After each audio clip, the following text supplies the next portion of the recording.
கர்த்தருடைய பரிசுத்த நாமத்துக்கு மகிமை உண்டாவதாக. இன்றைக்கான வசனம் ஏசாயா 2 அதிகாரம் 22 வசனம்.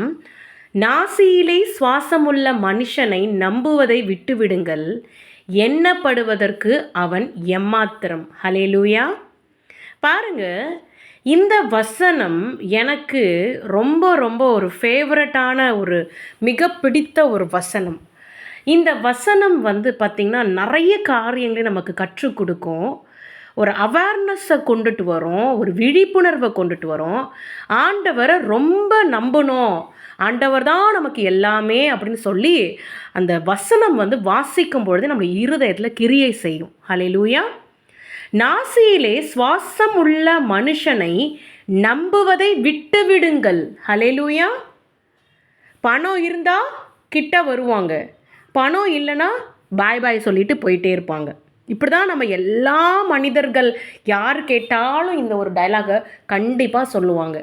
ஆமாம் சிஸ்டர், பணம் இருந்தால் தான், பணம் எங்கே இருக்கோ அங்கே தான், பணம் எங்கே இருக்கோ அங்கே தான் அப்படின்னு சொல்லி. அது உண்மையாகவே அப்படி தான். பணம் எங்கே இருக்கோ அங்கே தான் மதிப்பு மரியாதை கிடைக்கும். பணம் எங்கே இருக்கோ அங்கே எல்லாரும் தேடி வருவாங்க. பணம் முக்கியம்தான் வாழ்க்கையில். ஆனால் பணமே வாழ்க்கையாக இருக்கக்கூடாது. ஹல்லேலூயா. அப்படி ஒரு சில மனிதர்கள் இருக்கிறாங்க. அப்போ பணம் மாத்திரம் கிடையாது, அழகும் வீண், எல்லாமே வீண். கர்த்தருக்கு பயப்படுகிற ஸ்திரீயே புகழப்படுவாள். ஹல்லேலூயா. எல்லாமே வீணுங்க. எனக்கு தெரிஞ்சு நிரந்தரம் தேவனாகிய கர்த்தர், அம்மா அப்பா கணவன் மனைவி குழந்தைகள் எல்லாருமே டெம்ப்ரவரி தான், கொஞ்ச காலத்துக்கு தான் நம்மோடு கூட இருப்பார்கள். ஆனால் தேவனாகிய கர்த்தர் தான் நமக்கு நிரந்தரம். இப்படி எல்லாரும் நம்முடைய இருதயத்தில் பதிய வச்சிட்டோன்னு சொன்னால் நம்ம வருத்தப்பட வேண்டிய அவசியமே கிடையாது.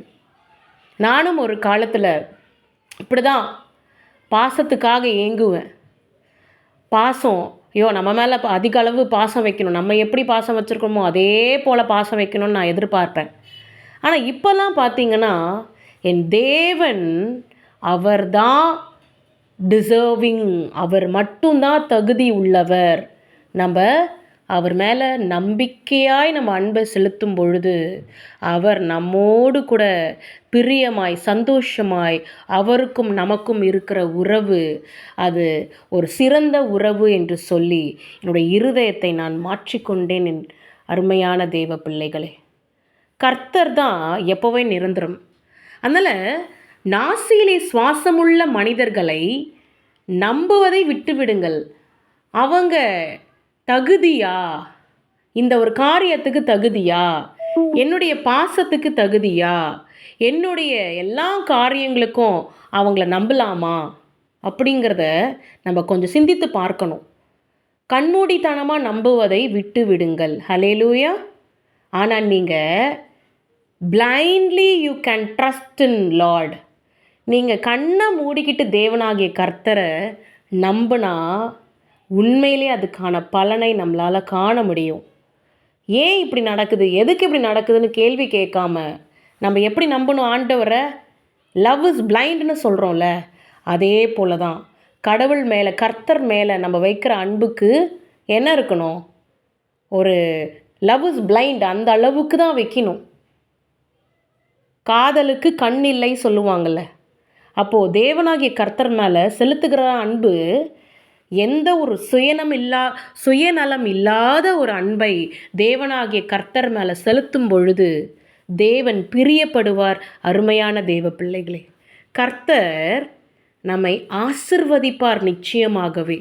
இதில் எந்த விதமான சந்தேகமும் கிடையாது. அதனால் மனுஷனை நம்புவதை விட்டு விடுங்கள், எண்ணப்படுவதற்கு அவன் எம்மாத்திரம், என்ன தகுதி? சாதாரண களிமண். அந்த களிமண்ணை உருவாக்கின தேவன். அந்த களிமண் ஒரு மண்ணினால் எடுக்கப்பட்ட களிமண். ஹல்லேலூயா.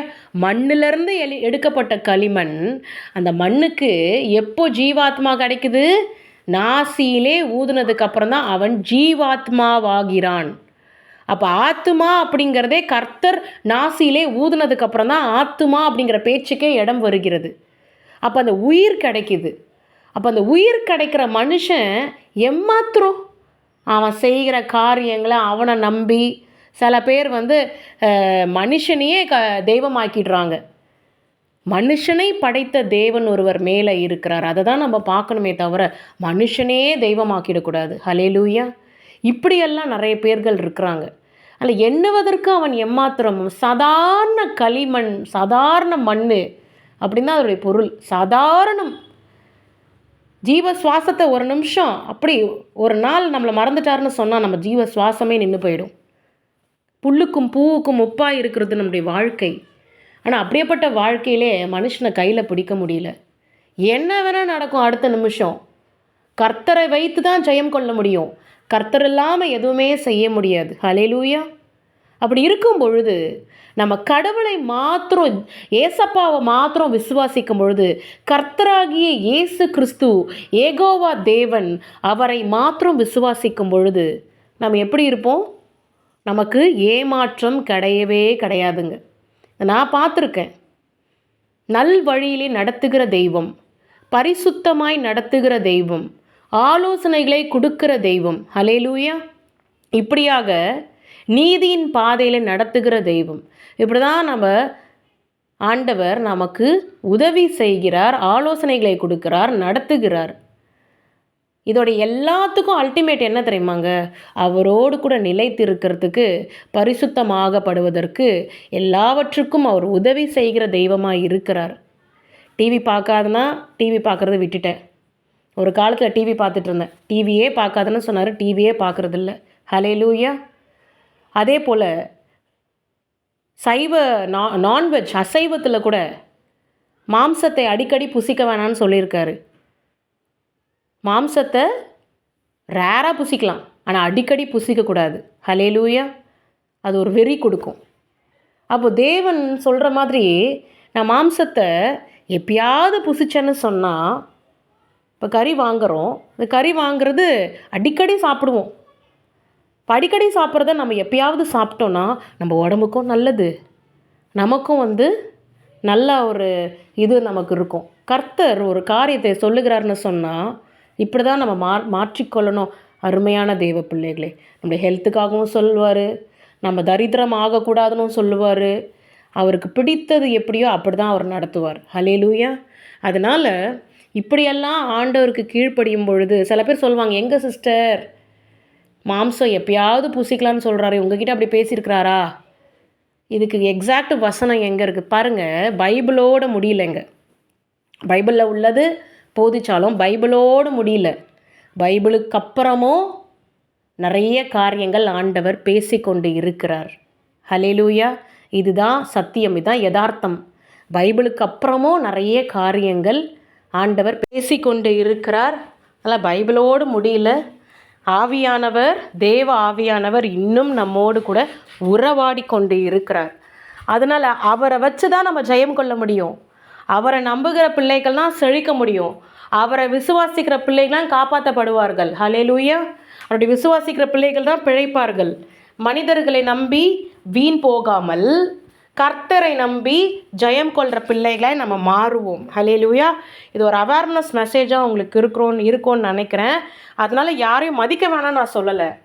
எது எடுத்துக்கணுமோ அதுதான். சுத்தமாகவே அவங்களே நம்ம நம்பிட்டுருக்கிறது விட்டுட்டு ஆண்டவராகி இயேசு கிறிஸ்துவை விசுவாசிக்கும் பொழுது அதனுடைய பலனை நம்மளால் பார்க்க முடியும், புசிக்க முடியும். அருமையான தேவ பிள்ளைகளே, உங்களுக்கு புரிஞ்சிருக்கும்னு நினைக்கிறேன். கர்த்தர் உங்களோடு கூட இருப்பாராக. இயேசுவின் ரத்தம் ஜெயம். ஹல்லேலூயா.